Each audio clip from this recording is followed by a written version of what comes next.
As we stand here in Washington, D.C., we're only about 22 months away from the 2016 presidential election.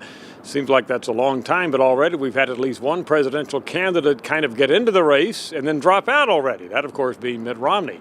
So the candidates, at any rate, are hot and heavy, already campaigning to try to get the nomination and then win the election. Of course, it'll be an open seat in November 2016. We do know one thing, that a lot of the activity in 2016 will be taking place in a small number of states. Let's look more specifically at states that we can rank by the percent of the residents living in each who say they identify with or lean to the Democratic Party or the Republican Party. Let's look first at solidly Democratic states. Most of these, and you see the list in front of you, are in the Mid-Atlantic or in New England.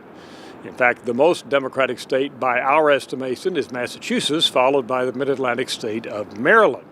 The few exceptions, well, we've got California, it's a Democratic state. Hawaii, the state of President Obama's birth, it's Democratic, solidly Democratic. And one lonely Midwestern state is in that group, that's the state of Illinois.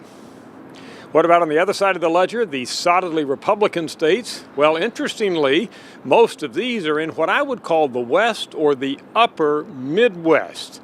By far, the most solidly Republican state of any that we look at is the state of Wyoming, followed by Utah, and then you see the other states that are in that geographic area. The exception for this geographic location of these states that are solidly Republican would be the South.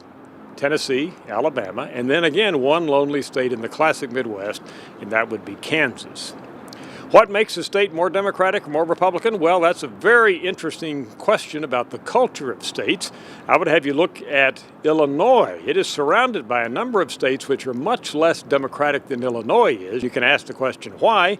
Well, that's an interesting historic lesson, but we really don't know, except that we can say that Illinois is much more Democratic than any of its neighboring states. Also, another interesting juxtaposition, Vermont, one of the most Democratic states in the Union, sits right next door to New Hampshire, which actually tilts slightly Republican and is a classic swing state. I'm Dr. Frank Newport, Gallup Editor-in-Chief.